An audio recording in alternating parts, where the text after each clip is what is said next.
ia o le ua tau sila mai ia ele tātou mālo e pei on whailo atu ia masalo rungo penga ta whailangi ia ele toi tau whailo fo i le tātou atunu e maise lava i lātou ia o lo papa ao si o tātou atunu i Samoa ia le ua tau sila mai Samoa ia i le tātou mālo whaalolongia o le ne yaso ia o le sunga ia Mikaele ia Maiava ia mo le Mavaega Maiava ia le tātou mālo le nei tū la o le auli ia o le ala o le au whaatalofa ma le whaaloalo atu i lau sunga Mikaele ia mālo lava le soifu monia soifu manuia whaatalofa atu mālo ni ia whaafitai tele lava ia wa mai le nei o uli lau sunga Mikaele ia manuia whaafitai ia mana ia foi ia nei tū la le aso mana e susulu le la pe fo winga le ka va ai o kolu aso ngai ala manga ia le pe la vera mai o sila ia mo fa fo mo ta tu tino ia le o to pe an fa ilo atu le sunga Mikaele ia malanga mai Samoa ia sia fo inisio na yona inga mai se inisio matua na yona matua ia le o mo wa ina va no le si fonga le mua ia i nei Wellington ia fa tal no ai fo ia wa fo ia vaenga o lo ia fo ilo na soifua ia ma soifua nga o lo soifua i Samoa e mai si ni so unanga ia la sunga Mikaele o le ale mafu anga na malanga mai Wellington ma o le tai mo fo ne we malanga mai Wellington pesa e malanga mo mai e ai o ausa o nga ngai le luafe tau sanga luafe ia o ausa o nga le capiti campus le e lunga ua kanai ia kasi alo lo ka usanga ngai a ua peua e sela ka o langa wa alu ia ia peu sao ke le o langa o le me venga le fesi e ai si mai se o ka sengi se nga lusu ka la o ai o va pelo nga le ua ka nga ia si le la ko e fo io ko la o masa mo e va e avo e ngo fo ka langa o maku yo no le o la sa no ngal vaenga le ia o fasilia tu la sunga ia pe mafai ia ona failoa ia lo tupuanga ia o le atu no fo ina so ifuai ia me se fo ia o le po inicio no Samoa ma falola ma lo fa kai ma fa fasili ia o au ia o tupu o lo tama o lo mavaenga o le tali o Maiava moia ia mai le nu le o safai ia lontina ia o Paulima e sau i fe foi i le pea vaitoloa ia mamanono tai ia o lontina ia e sau mai sa tu ia tua manuku nonu Tokelau ia o le na ola lama fa na o matu e Samoa a o le lo grandmother le tina o lontina ona ia fa na i Tokelau i nuku nonu Tokelau o litia patelisio ia o le me foi nana matutoyo o i Tokelau ia o le mako grandmother ia o aula le ulu matua i Tokelau ia e fa na uma wola i nuku nonu ia awa uia o le kolu kuaka o koko Samoa ai langa o lenga ufanga o makangulo puke ko elau ia me ngale lau i loka ka o Tokelau ia o le foi e kala upea ia o le ke mi mika ia wangangu mai lua ele ku le silalo le ai e alu ma me kai me kasi ma lo vai ma ia tele ia o le ala o mai e o loa wa foi lo mamlam foi ma silfi foi tatu tunu ia o ia e te Tokelau ia e to Samoa lo no winga afa Tokelau afa Samoa ia o le mawatu ia na e soifuha e Tokelau ia tulanga wa onga pe faina failoa ia lo soifua o ina ia pe fena amataila wa onga ia sawe la fo ia le fo e mawatu le sa ya onga inei waikanai ia e mole amataino la wa onga fia sa ya onga i Samoa pe sa onga Tokelau le amataino lo soifua o ina ia sa wa onga mai ai Tokelau kusanga o fa na wa Tokelau ia o aonga mai ai matiti school ia o le whaftaile tu le poto mito mai ia o sale le ia ua aonga sa usili mai ai la ua senga le ia wan kau le lunga le kai me o scholarship ia ua whaila le scholarship ia ngongoa lolo vai Samoa ua ova ke le loka ma le Samoa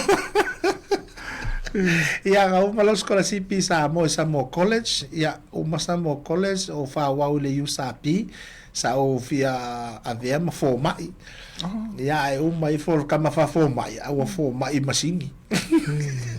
Ia nga o le 98 maliwa lo kama 98 ia 99 o toi foi Tokelau o whenga luenga mai lo Tokelau I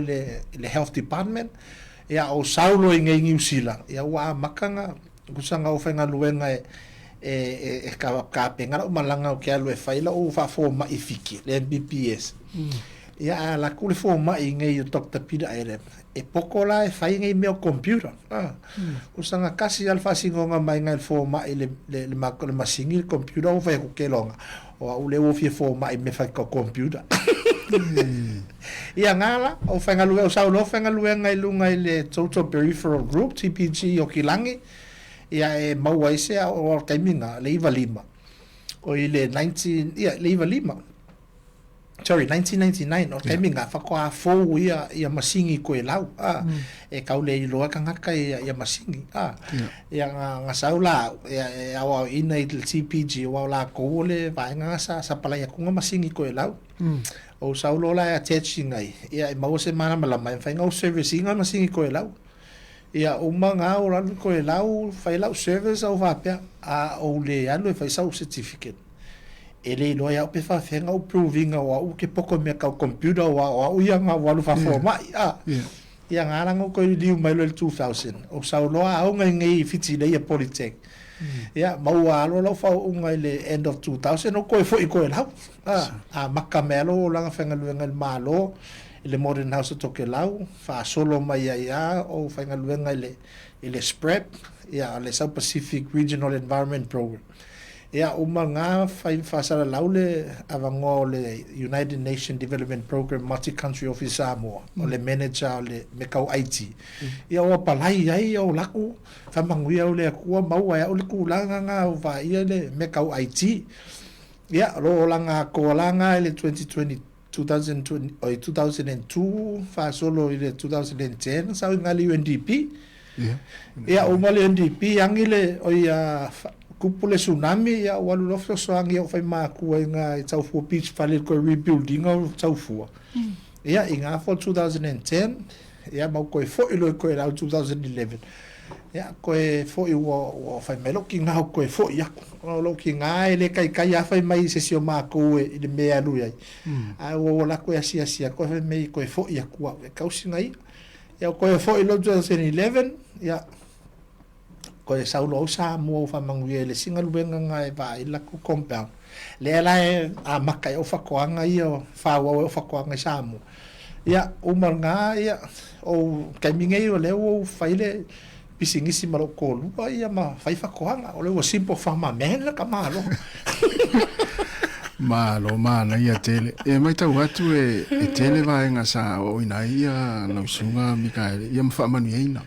o le mai tau atu foi o le tele o lo soi fuanga e lo tutupua e o Tokelau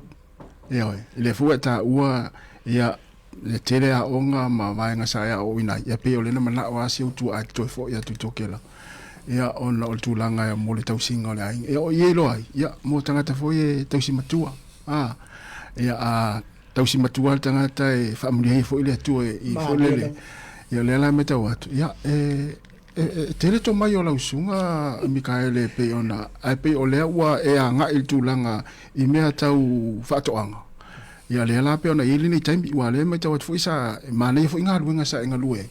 ia pe loa ave ala fa mua ona tulanga pe ona I foi le taimi nei o lo e I Samoa ma si waing ia ai pe mai tau atu pe le tele so taimi sa fenga luenga I Samoa I sifo ia ole bantu foi o usa o foi o que siva o foi na o vele mato a vele le au siva Samoa I le 2015 e to ivas fulu tolu mato na o siamangi ongo masinga ngo foi siamangi ia wa ia nga wala ku ngal ko vai so ngo walu ia seconda o malo Samoa mai le UNDP e avele au siva I nga ko ongo ma ko ngo avele au siva man bing skaya the late Joe Kyle ia e feo lolo mangto velo tala o 95 na o sau ai mai no tu ai Tokelau o sau e scholarship Samoa Ia o le 2002. Lenga koe a makalolo o langa whengaluenga Samoa. So from 2002, o le kele au kaminga o Samoa. Au koe fo ilai koe lau i le 2011. Ua whai mailo o whai ka mai Samoa i a whionga i a tau fua sili. O whai mai. If you want to leave a legacy, go back home. Go back home. Go back home i lo ki ngālai koe lau. Ia nganga koe fo i ngā, ia sa whai lau kusi i le head of states, ia po le ulo Tokelau. Ia po le palemia fo i Tokelau. Ia ma le whai pule, ma le pule nuku nonu. Peo ngā sa whai lau kusi ai. Ia whamangu e loa ule ngaluenga leo sau lo 2016. Nga koe a maka mai lo o langa whengaluenga i Samoa 2016 until now. Ia. Mana ia tele. O le tūlanga e pe ona iai ia le ia e pe ai se afo isa e manatua ia o e lava ia i se suilau ngā luenga. Ia le ua silafia i fo i lau sunga le taimine nei. Ia le telo tangata ono luto mai tūlanga tau i le tutoina o la au aina. Ai me se ila to wele mulmulta ilungo penga ta failangi lo fa nga ina fo penga ta failangi fo le malau so ani wa e mai tau to telo tangata yo la sunga le tangata fo le lima tu lo lava le ngana e pe la sunga te fia tu fa tu lo to mai ya Samoa ya le wa tele ina fo le na muli le telo tangata i la sunga le temile nei le fa fo ina o la business fo ya me se le tu langa le me tau tonga la waina. Yo e mana tu o tato pe o lau sau noanga po sui la ngaluenga. O tato i le upu venga le e sui fainga ai tu mau fa vai. O le mea na o fi mana o tautua fateta ingana o fi mana o te fo mai. O na sa o fi soani tangata. I fainga o mai la. Ia sui a o le fainga o kompito o vai tunga. E foi le soani nga o ave tangata. La nga leo mana malama le fainga o ma singi ma mea. So la foi e de tautua nga tangata soani tangata. So pe sui la nga luenga. Ai tu maula vale loto fi soani tangata. Le foi la o i le fai fatoanga. O le mea e tasi. O le nga luenga o vai atunga. E ao ngā tele e mawhaina o fisosoani i le toa tele o tangata. E fia mana o mia se fisosoani. E a matani la tonga luenga. A la tō fatoanga. So it's the same thing. O te mana o te fia fisosoani. Ia a tātou wa aila iai. O le lima alofa. O mea na o ina i tātou e tātou mātua. Ia o te tau talau. Ia o te loanga fo. Ia whapena le tō tele o tātou. O le mea pe lau fai atu lau tala. O le taimi sau nei le 2000. Wa au mai ne lau ongo wafe. Lusu wafe le tupe na au mai e malo ke ao ngai nge. La fo mai e lau ongo wafe ngi usile le kaimia ngai kasi. La se kelo lau kupe. Fa kau o waru le Hellenstein. Fa kau o ofu. Driza bone jacket. Foi ngale mako ai kama sa sao. O lo walunga la ile afo ile festival Tokelau ile Easter festival ai si mero ka sengi se kupe wo ai u ia pe ole la ko fa fetau ia tu la utala lima alofa ele o se mena sa wa ia o matua ale wo ai u ala tele tu po yo tanga ia taimina o langona lo masiasi ata ita io mafafau ma ulangona ele o se mele na wa ia o matua ia failo la utonu o te toefo i Tokelau ona sa le o langa ngiusila langa o ke filongia makanga palangi makanga te vaenga foi ngale you yourself and I me myself and I ele kanga fa kaule me ale o wa ia peole o la tilo na ole alofa tato na wa ina tato na tato ma fu mai foi tato o la fa pea ona sale tato sale tango lima tato ole mele ia sola ele ai ma to il tele waso ele o la onga ole mele ia e adua o ila lo niu ele niu na ta o le utongau ole meka o sweet coconut ai la le pulu ole niu e mateo la le tae au le fai le au mateo e tae mai ta mai niu venga le to ulu e maso mali e voi e kau ma ko le pua ko ile e make aia mea ngā ma le popo whakua ma ko le aonga. E le ingi lanche a vele hao. O le mele whai lau tala, o le taimina, o le toa tele o uo, ia uo, e whawhanga i le aonga. Ia o la tau mātua, e alofa ia mātua i whapena i Tokelau, alo lofa i o tangata o isi a inga Tokelau le makua inga, ona e le tango lima. Ai e tale nia, o lo tamba, o nga ia sa le langa kāmuta, o le tele a whale tutono nuku nono, nga whai lo tama. E whapena wila o tina, ran tale ni lo sui sui. So e alofa ngia la mako, e tangata, o le alofa langa, e tau ave a ea u teimi uma, o te mafau iai, i le taimi ta te le tango lima ime, a lai alofa ngia ta ita, o le fesiri la, o le ale me e sui e ta ita pe hawa pea, e tate i loa, o sa alofa ngia tangata, o le mewhilanga, e carry on, carry forward, e pay forward ta ita, e lima alofa, e kau Tokelau, e lima tō, ia e alofa i tangata, ai o le taimi foi le nei, o te tau tātou na alofa poto, alofa poto, aua, o le e mawhai tātou, o na alofa, ai the same time, e mawhai foi na e whātaua, ngisi mea, e manu ia, o e manu a inga. So e wa aila le whainga le whatoanga, pera o whai mai i lo lima alofa. O lai au te alofa i le whainga o taulanga ave tau pōsaa, ma monike, ma isitangata whapena. In the same time, o le whaile pisinisi. So, a e tilo iai, e te mawhaia o ina e ola o ila tangata Sāmoa moni, o tangata Tokelau moni, o Kirisiano moni. A e mawhai whaianga ma au kupe. Mani. Malo whaftai, mana ia tele ua, o le rua maalia, le whaalongolongo atu mai mo mai fole tātou watino ui le tūlanga pe o na whaamtala fo. O le olonto mai le olo o ia le taimile nei ia ili whainga o tongala au. Whiana amata mai ai ia pe sa to whelele sa fia ina iau mātua po o mātua ni tangata whaifatoanga. Lea te maua mai ele to mai lea. E sa ole le, a ole mea na toe whawhangua ia nau toe mana tua ia o ma e lauta maa i le whaifatoanga. O le taimi o le tama ofisa. Pe o le whale, le amo laptop, anu lunga luenga sau, au malanga, pe o le tama ofisa, vai ngale, fusi ua, vai. O to e fo ia tu lai Tokelau o le taimi nai malanga, le ulo Tokelau, malanga toi mau, o le whai lau tusi, ia, e fo ia tu lai Tokelau, ai o mai lo, o fa pera, e mai la au, e le se pahale ni lau tu stupe. O logo winga o pau ale mele la tupu ava pe wa mai pau ala me la tilo i se si po fe mai se tupe o ule le se pale ni le tu stupe o fa pelo buia ele o saonga a tole le olanga o saonga le mea e tauna ye se back up e tauna ye se mea e mafaina e tango lima ai pe au o ki mai le afo la unga luenga o fa pelo uia o te mana tuanga lo tama sa fai langa fato langa mau manga fai fai tonga fai Tokelau o pia so alu fatai tai o tu ai lunga nga mau asinga o malo si o tu lunga paule suo walu mata le tonga fai eli fai to fai pia ai o mawanga lo lunga le internet taimina le e mai foi le Facebook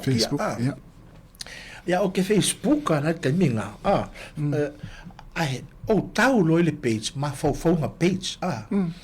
o va persone e manga ia sa o le afionga ia se mantafa rest in peace Malcolm se mantafa Dr. Malcolm Hazelman o ve kunga sole manga ia sa o fa so ka ngaka le e sau ele se moku sau a ko fa so i me ka fa koanga ma me o fa pe kali so ka ngoi message le pe mo fa inga so ange mai se o ka ngoi fa se fa koanga ko ela o ka ngolo message ia kali me lo ka mara fa me I can help you o fa ku fa mo le mole la le mele o le kele ofisili fa fenga o le mele la le fa ku le la kele ofisili pa war kala ala kanga kaleng fe mai ya fa mai pai au le kele o fesili pia ele kango e faile mea fesili mai ma faile ngaluena ia nga ia kangolo au mai le mekokia nga ka o le keyhole garden fai mai okay lo nga o le mekokia lea e sili aku toke laulanga e fainga kaya toke laulanga e mo lunga le salt tape le e va venga nga onga le sami ai mai faila le mea lea okay lo nga ya nga i ko e lau ya ele se ka afia pa ya ole mea tolu masina o faile mea vai mele nu o sa vali atu vai rasta malanga ato wa sama li vali atu ya taita malaka atu ka pisio ku kama o pi e tu fai tangata matu tu ole no ole tangata le ya o atu lole o fai tu lole fono le palemene ya wa matana o fa la wiloa ya mailing o Facebook matulang fa pena o ku lole fono le palemene ta o mato le fono o le hono hokamua general fono ai ila o welma o nga ia o le UN volunteer i ko kongo le mahalo e o nga ia palai i polo keki finga le va ai e ki nga ai Tokelau ia o alu lo banko la o fai la tusi le fai pule ia fai pule mal pule no o tofi mo lunga o tono le no ia o au fai la le tono le mele le i kanga mo lunga ia fai akulo e hapea ko mai te mata o tau le mele tupu tu alo vale e to tono e foi la masui o New Zealand ia mato bolo o ia matuai o futangata ile e o tu o le vale ia ora o le mele ku kama o le pika piso solo o tomato la o le tu o le vale ia o inala fai mai lo ke longa o emika le la fai ka ko polo ke le malo apa lai le UNDP la fai le polo ke ale youth a foi e fa la ko i ku i si moku ia nga fai le polo ke kinga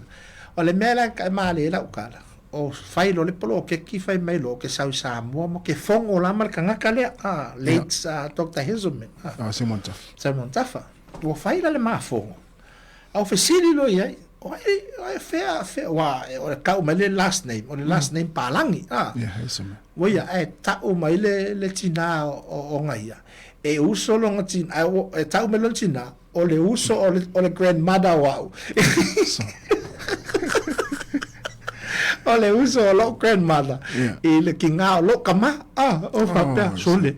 one a small world le nge kanga fa kele ya kala mau i le fesili ale ole ankolo ia nga mana ia tele ole tu langa le te pu atua ia le fa fo mai mo tatu tinu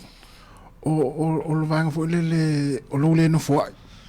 awa a fuala ile amatainga o lo to mai me fa o le toinga o fala wen o le luata no anga ma le fionga se montafa i lungo le Facebook wala no inga fa pena fa matala tua le fionga se montafa va nga te alu fai ai te le na le fesili ale fai o le tau o le na me o le fesili ma patino ya le ala wa o fole le wa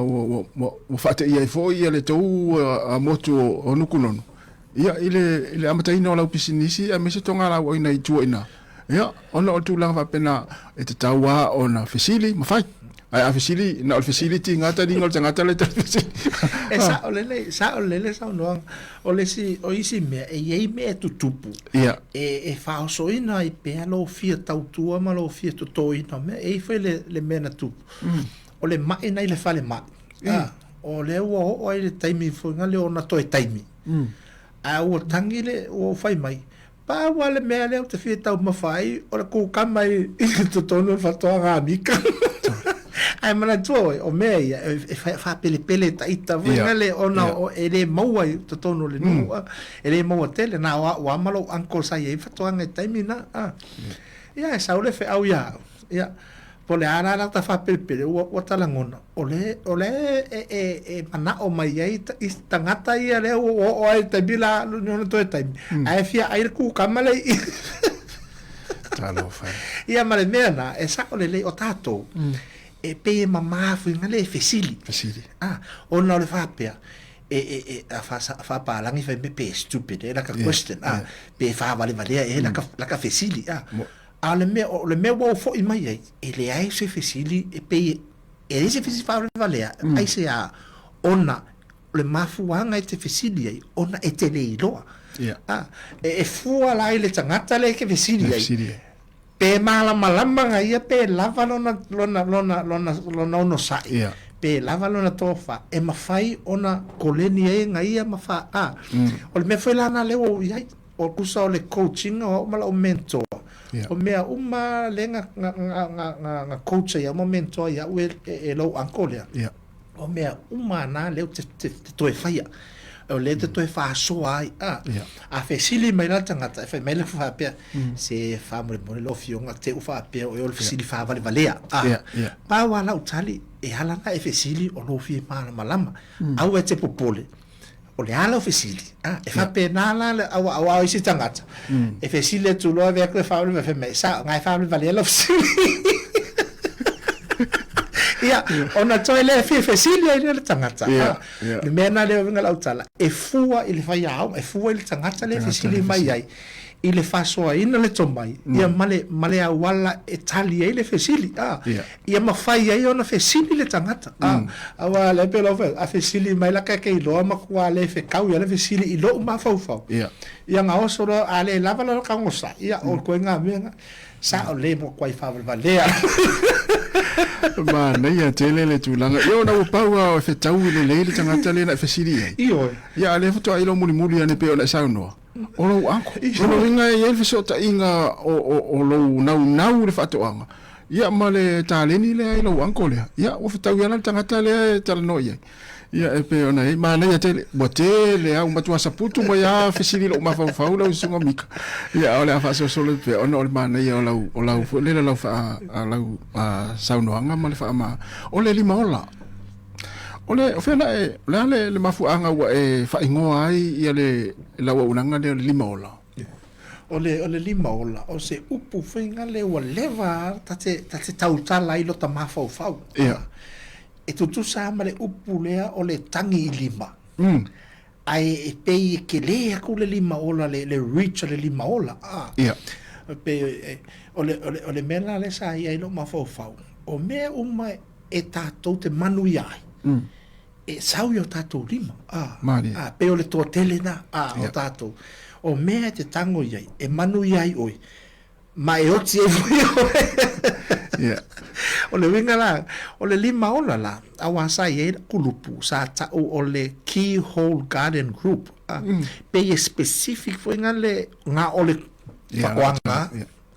nga o manga ola i se mea fo ngal e ka oi ai lau kele longa nga e lau kele longa fa nga o le lima ola la o le upuna e so se mea fai foi la o pisinisi o le pisinisi so se mea e ola e tango ia o lima e ola so e tasia la le ingoa ai tele ona vaenga ese o le fale no foi tangata o le fartoanga o le tangata mo vao o le tangata fai ensingia te e sa un mai tono ma o le lima ola foi o le mea lofa le atua na mai le tangata fai mai o lua tamu maeva e va aia unga luenga i le fatoanga o e tena o longo wing ia o le la ua lima ola na manu iai na au ia a ua fale ton ia ole winga nga ole lima ola so I'm trying to build ole mele ke mana o e fai e fa i loa i le toa tele e lese mele angalo tango e fa soa le metotia e lese mea e tauleanga i oe pe te mafu ai awa ole mele i tatou tua e o fai Tokelau e fai mai o le tautai o le tangata o tautai e ngofa le tautai ma ana metotia le la o malama i taimi ni aso ne fa pena fa le tatou i Samoa o tangata fai pisinisi mana metotia e tahofi mau ona e manuia ia malona ainga alo tilo iai a ole hale me le faso ua e alofa I isi mea, foa I le tupe, foa I le falawa, foa I le a. O le ale mea ta hofi ai isi mea. A o le mea na e sili atu o na manui ai lesi. Pe o le talafoinga le. It's not about feeding you a fish. It's about giving you the fishing line. Na e fa pena ole philosophy ngai kua. So teach fa o ya o ma fa so lo taleni. Ma metotia. Ia manui ai stangat. A vala o mai le tu tai au. E o walu fia. Fa pe o manui o le legacy na tatou o la sa tautua na e fai ai tangata malo ai nga mo ai fai mai ia na o matou ta wala le tu fale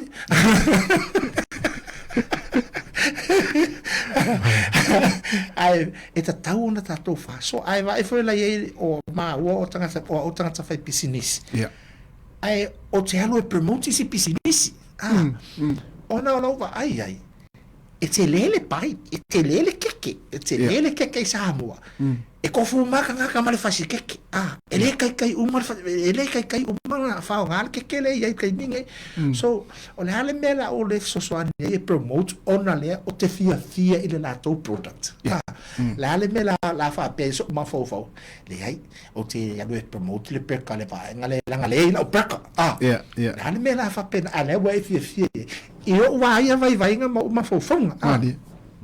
Ia fa so promote ona e mau ele mele o le tato o la fialo fa. Pe ona fai mai le patele. Fai mai ia to o ia mali. Para fialo fa. Ai mai fafo. Fai le mun. Yo mal file bua mai fai sta una fa paka. Malo tai Mikaele mana ia tele la saunoanga male fa mai na wanga le. Ole o business no fa tu Samoa mo tongala au aina ia me se foi fa inga. Mo ia foi la o fa inga wenga le mai ta watu fa la o fa inga wenga. Ma mo ma wina foi. O so stay me fa ia ine unga wenga. Ese la fia. Ese la ata. Wa ele ta mate foi o le mafu anga le ai ona fia le telo tangata muri ate. Ona ese lo tau sa fia tu lo te le se watu. Ese lo tau sa fia ile fatino ina o nga luenga me se le time fa eu pisinisi ma nga luenga lo fatoa. Ya me se fo ese o fa nga luenga. Ya ole ale fa se nga fatulanga na o nga luenga ile aso mo vai aso. Ya ole me mo. A fa mai tangata ya. O te ata o te miuma. Te fia o te miuma. O pawale tali sa lo ma fau e to e tali oi e te mana o te tangi e te mana o te pau pe se tali fai ngo fiena e tato ai foi tato ma fau loto ye e sa o la ton wale meta to fi mana o fai o le ola fia po le ola fau po le ola so ole mea na le te promoting ole ola fia a fia taita e fia foi meta tango e fai e fia foi tangata e fia o mai ele fa pela a wata fia te mi ma le ai ese time o te ita ai e ese time fa pe mai fa ufunga wa ata te le tupu wa ita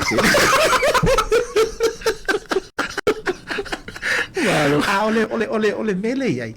ole ale mela e faali ai no wita itangata ele ese mea mauai ele ese fialo fane mauai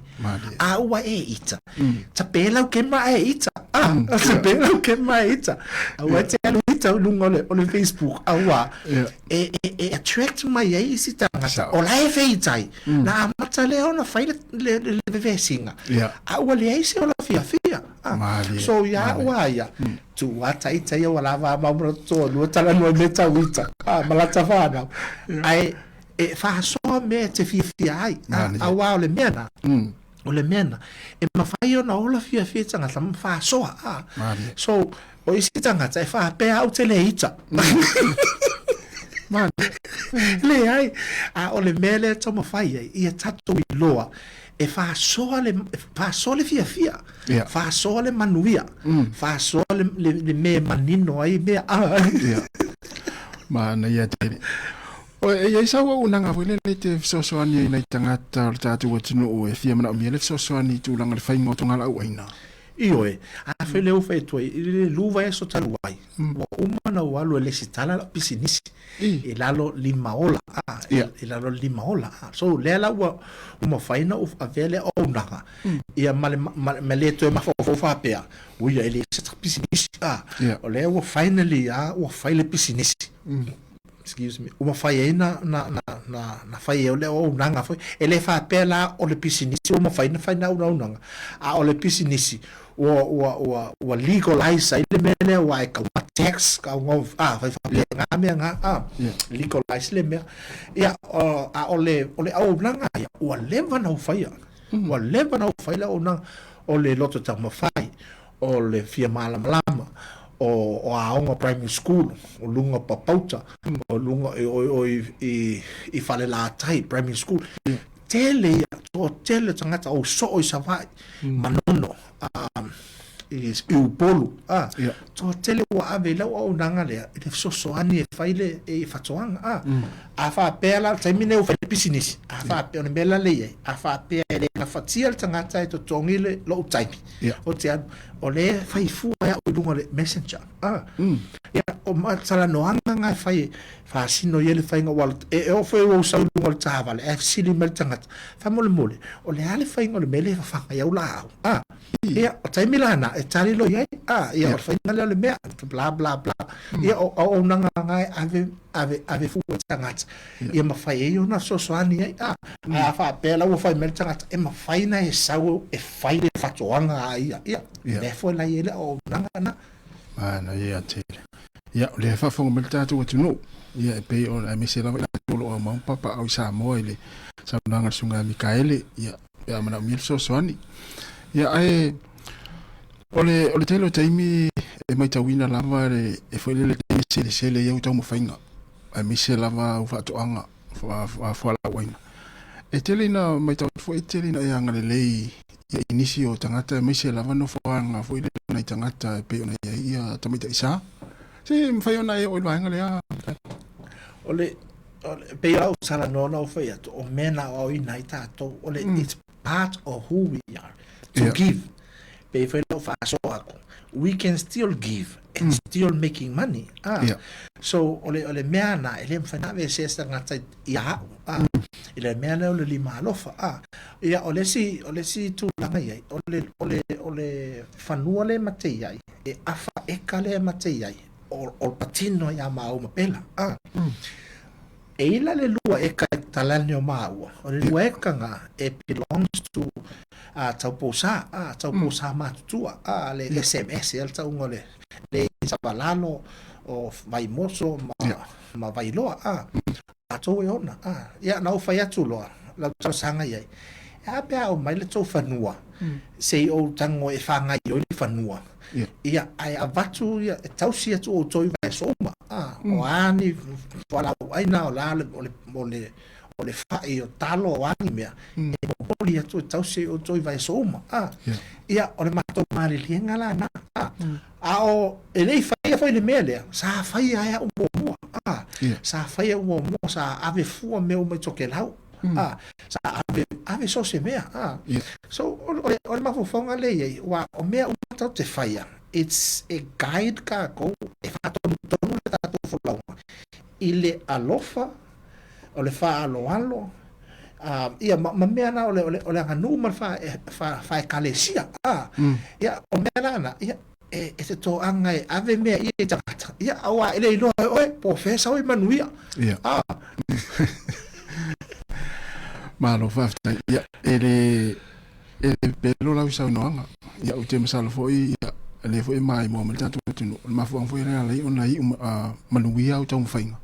ia ona e fai o le fai le nganga o le fina male loto maulalo ia o le fai male lofa foi le ma tu fa mali anga mo ia i so i na yo tatu tangata o le fainga luenga mata tu tele fo ya ina mata fo ile to tele tatu tu lungu penga tele na tano la ufainga luenga pe malanga ya so senga luenga le se tai fa mauni fo ile ufainga luenga ale te maftanga mo le ufainga luenga ya ole tala vo ikale ole alofa ele lava vera pena ole alofa le tau na filo alofa me uma fati ele alofa fata tai ngala afa pe pole ale fa le lo ofenga luenga ai tele tango to toki fa le la ofenga luenga ya e foi la to ai o mena e tau tilo ya de leila le ofenga le tau na alu ole package ato le alofa ia ole esa ole la ole fa le tatu zanga ofenga luenga e fa moi nai vale melia you have to coach them and mentor just like I was pe al melena na matsa mai lo ola na coach au mentor o tangata le runga so wa fa pena fa ofenga feeling ofenga and you treat them as part of your family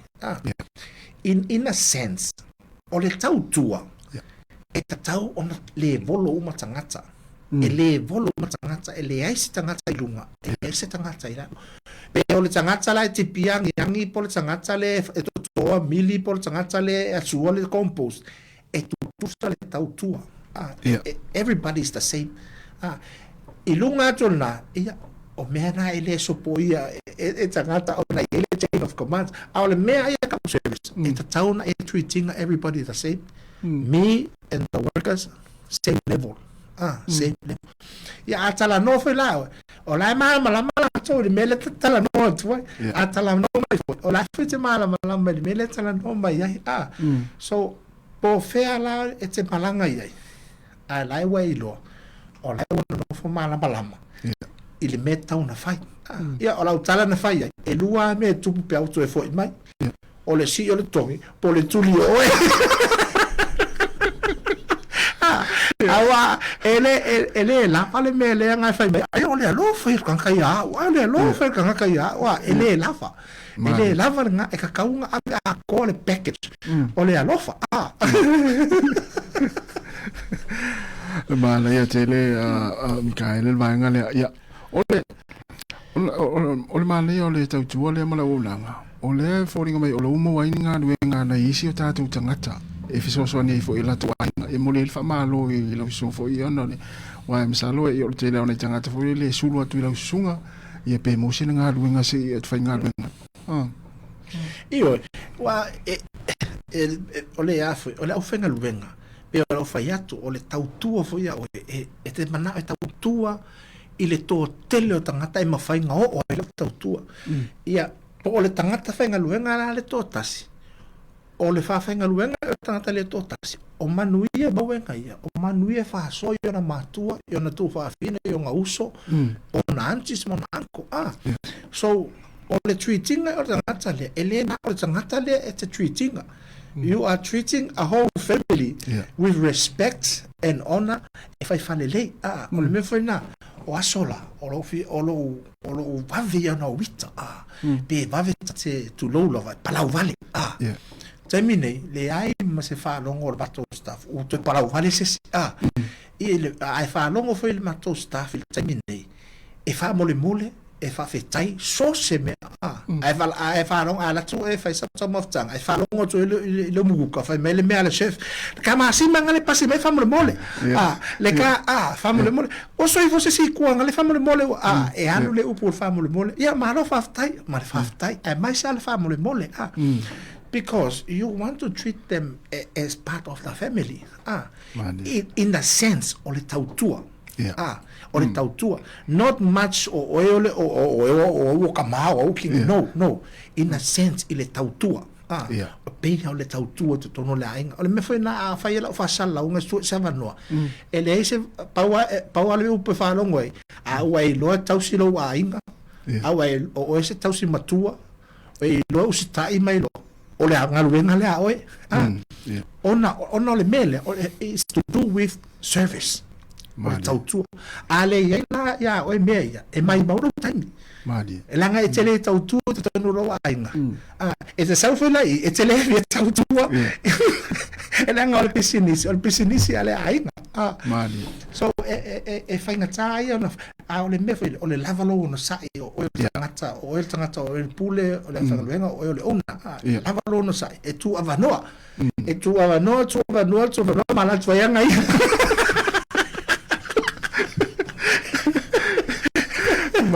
malo ya tu ya moni le sa noanga ya wale foi fa longo mai ya le la final venga nei le tatu ni tio ya le tulanga foi na lo ye ni nga luenga ya e pe ya le ai tas atali e foi le fai fia me uma ya wa pe ona tau ya le tau tu foi nei e ya po kala me masani le tai le atal tai ya la po kala me mo uma tatu fia wa amta nga luenga malo fa tai ole o lau o Samoa ole fa to anga fa la waina ia male fa inga ya wala ya po ole te ngafa matua le to ngala au ya alom tina la inga le ngafa male fa inga io tsela le mali ia fa spela tala na mata mai le ma pisinisi mate fai foi pono to lua fesulu lima e fa tau sanga te ai o te leilo e kukalo tonu ile mela lea maybe ole fa sole bit off but ile mela ole macho io tato tamalo lo Samoa po Tokelauan po Pasifika e pe tato ia o la winu le na winu ai ele se tamai inu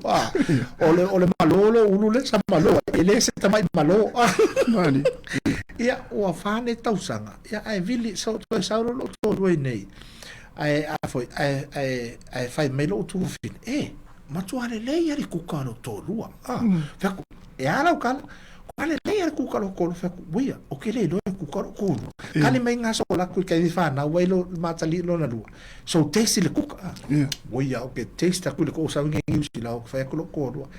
fa mole ka ngai fa mer ka me ai le mi ka ko lo ku fin fa lo le me ai buia ka si la ko fo le me ai fa pe bolo o ko o le vale so le pe ale su ya la ka o la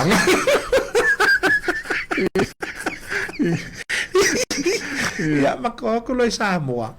fa melo lo ko lua ya pe makana fa kau ka me o makala ngolo fa ka fa ma ngia wa o lo to lai fa o ku ka ma o male na fa kau ma cup noodle nga le box noodle o ma fa kau ma box noodle fa melo ko lua pe lua e ma singa fa mai ya pe lo so ma ka food trailer o fa ko food trailer lo se me ka food trailer ya lo so fa wa ne ka ya yo wa lo so food trailer o mai fonga the food trailer the first food trailer in Samoa e alo le solar power o mal food trailer ko ma singa fa mai da so ska fa le inga vai falei se vai por manu la tu no na tu mo mai fa la fa timo ala e mana ai ta me ai ia na o anu su falei inga ma o falei inga a tu fa mai a tu so es falei le nga la utara la ofisili o lo to o ngai ngafa ma meta me ai so se tu nga me ai le pisinisi o le running o pisinisi e ole nga luenga fai fa tasia maua e fa mate fa so mate tala no e fai ole mea le business tu sa ile tala ale so to no ile business e fa le inga e fa pena ole running ma le fa inga ya meia work o local toilet to lo ya ole kuli e fai mama kukulu le fa le o mea nga fa ma fai lo la le mele o le radish o le radish o harvest ngi le radish ala se kele o le radish o kango ngai fa ka e fiku se la ka le kupe ma wa fai mai malo ko lua le hai amai fa le o wa lo ave fa le ma ko malo le lo para la me fai fai me sa la taste o la ku taste o le pickle o le pickle radish wala se maanga ia fe me fai la le radish se alfa radish ola se kupenga maua fa se la ule kupelenga nga ku e maua le fa ka fa pele radish ala ko lo le si aso le si kama lo nga o le fena a o LIMA OLA matu wai fai le fai me le sounding a tata mana ia ole mere ole piccole ole matu mana ia le fai nga LIMA OLA ia ula ala tala noi lo tonu matu mana ia le fai nga tangata le o Mikaele malelo le tangata o tangata le nga fai le pico le nga ia le kala ngoi lo ia ngale i alo ko i se o mo fai ia le fia o le pico so ia o nga o nga ia nga fa male fala inga ia o fakoanga la mea ia o tamalana ia nga fa la ma ule a ole overall ia e mate fa so e mele le ia ile male patasi mana ia tele ia o paua e pa leni mo me uma o fale inga e mana o mi fale inga mo fala o ina ia ole la e foringa mai ia o te loe le o se tupe fa ta wai fala o ina wa le sa pala mai ia il fatoang ia ma fole le ma tilia ona mana ia le alu ale fale inga la to ia e tai mi to lo e tai mi fale to no le fatoanga tai mi o ti munga tai mi e foi la le me te fai paanga ma fatoanga pela mai ngale la ko hydroponic awal hydroponic all the time la ngai la lo so if I paanga la ma to ma tamale o tim if I la hydroponic or ngana e cavale fale ainga fa pe o fale tonu le tau ma fale tonu le fatoanga ole esa ole tu ngol fatoanga ia telele esa palaia ma to ele aluin ole tu pena le e alu le market o le tupena e to ta milo mai to tonu i LIMA OLA peole o kusane mele na learn mai aliki ai nei aliki e ta milo le lunga le tupe o le wholesale retail o la kofale inga e fa pena foi la o le mena ya o ta to tilo business tele por hale mele mela na le fai o li business LIMA OLA ia o le tupele e ta tau na fa tau wa ia veches e sau to tono LIMA OLA e rana LIMA OLA mana ia te ia fafta tele ina o tatu taimi la sunga Mikaele ia ai te masalo ele o taimo ele pawe ile o tatu tanong fafta fo ile sunga o tali o wala watu ia wa fu statu fa tanong ia ai ona il pokala mele ta pena mele tula tolo ia fai elo ule fai ma fongo le fongo le pule ale si fongo la mua ia mi se pola fai ngalo nga mole atu le nga fa afta tele la vai la sunga ia ole atu unis fesili mo system ia tele la fesili fia fesili ngelo sunga ia ona ole tatu taimi man ia tu atu la no mole ia ne ul faanga ina u ai nga uma lava yo le mai tau tu foi o tamo le hurricanes o tamo Wellington ia mole atu le nga fa afta tele lava ia stai foi to tali Sāmoa ia ala tatou felongona ipea ia lo ia fel tatou ofisa fa sala ina ila lovaia stain foi ia mo fol sota inga ma pai foi ona sui oi ila lovaia le tatou ofisa ia mo isfatando nga ile anga iluma ia la tuatu le no le taimi sau na muli ma muli no fa anga ina wa inga o ia ma le sa misi ia famni atu le aso ifo se utina le na malanga mai Sāmoa wa famna tuina msalo ayo ma mai silo matu le tatou pokalame ia ia manu tele lo na so ifo ia sau na muri ona fa mai ala tato klame ala singa Mikaele ma lo faftai ia o te faftai atu foi au to le to a manatua mai mo le to a mana ia mai le se tautuanga foi ia no tenga lo nei tanga ta fata wa ole foi na o te fia tu nga va no fa pia ona ole pe foi na e tau nau ia lo tangata ia tele atu i tua le outreach o so se tangata o so se proklame fainga nga maua kwa isi ka ia o menga le ke fie support ai alo fatu I o ai nga uma pola towe o fans o wo mai masani no Facebook ma towe mai mo mai netula ia fatai tele awa ia se le o sa life foi le ngana ne proklame I mai lo ne tangata fatu ia lo fa foi fa mangalo ona lava o le nau ia tali le fesi mai I lo wa mafufau ali ia malo fa aftai ia mo fo ile to e tari watu Samoa ala mo fo la fa opera na tato so tai ia wana mai luma ia famnia tele la vole tu la ia tu fa ngol vai aso la so Mikaele me se foi la ina aftai tele la ia mo lo wa no ni temi thank you God bless aftai